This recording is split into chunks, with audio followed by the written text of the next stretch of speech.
Mr. Trump, for 5 years, you perpetuated a false claim that the nation's first black president was not a natural-born citizen. You questioned his legitimacy. In the last couple of weeks, you acknowledged what most Americans have accepted for years: the president was born in the United States. Can you tell us what took you so long? I'll tell you just very simple to say.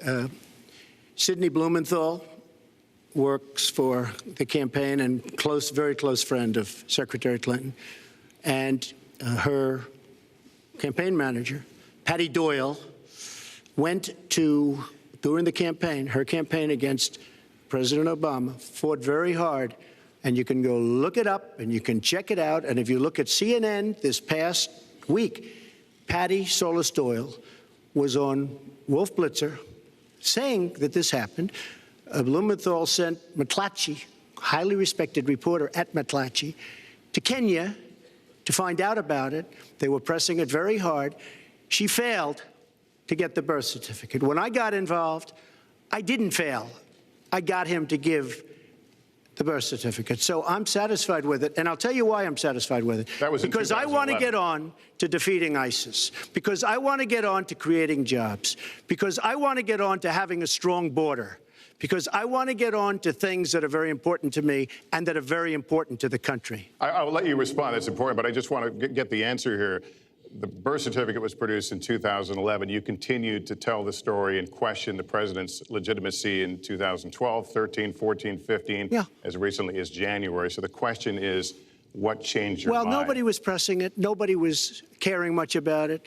I figured you'd ask the question tonight, of course, but nobody was caring much about it. But I was the one that got him to produce the birth certificate, and I think I did a good job.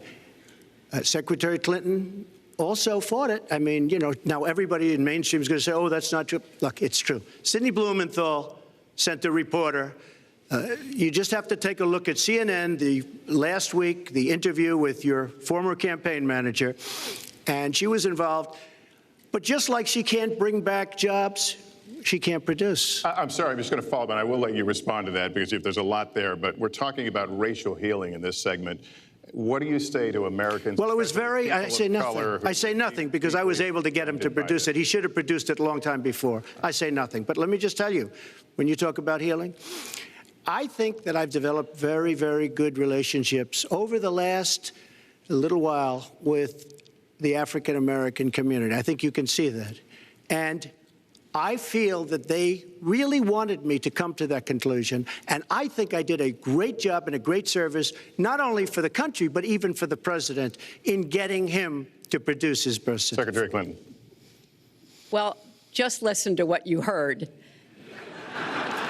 And clearly, as Donald just admitted, he knew he was going to stand on this debate stage, and Lester Holt was going to be asking us questions, so he tried to put the whole racist birther lie to bed.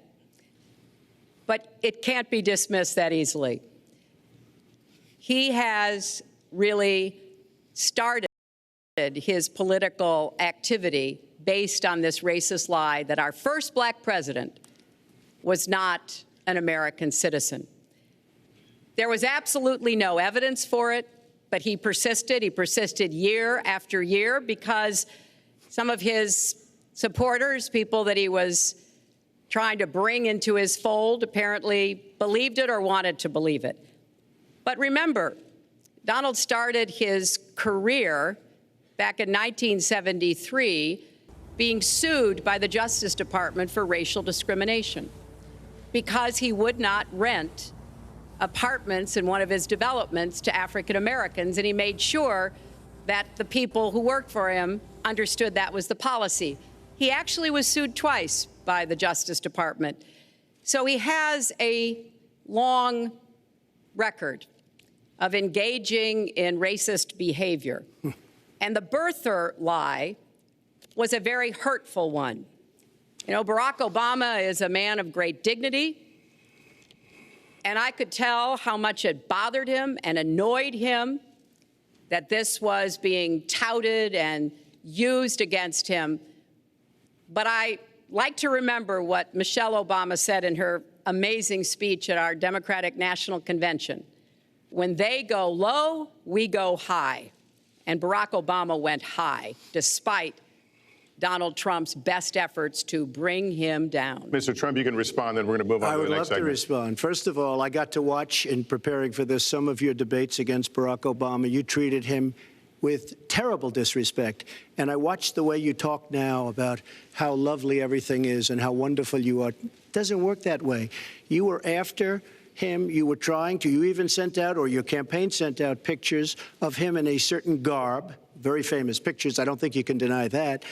But just last week, your campaign manager said it was true. So when you try to act holier than thou, it really doesn't work. It really doesn't. Now, as far as the lawsuit, yes, when I was very young, I went into my father's company, had a real estate company in Brooklyn and Queens, and we, along with many, many other companies throughout the country, it was a federal lawsuit, were sued. We settled the suit with no admission of guilt. It was very easy to do, but they sued many people. I notice you bring that up a lot, and I also notice the very nasty commercials that you do on me in so many different ways, which I don't do on you. Maybe I'm trying to save the money, but frankly, I look at that and I say, isn't that amazing? Because I settled that lawsuit with no admission of guilt, but that was a lawsuit brought against many real estate firms, and it's just one of those things. I'll go on one step further. In Palm Beach, Florida, tough community. A brilliant community, a wealthy community, probably the wealthiest community there is in the world. I opened a club and really got great credit for it. No discrimination against African Americans, against Muslims, against anybody. And it's a tremendously successful club, and I'm so glad I did it. And I have been given great credit for what I did, and I'm very, very proud of it. And that's the way I feel.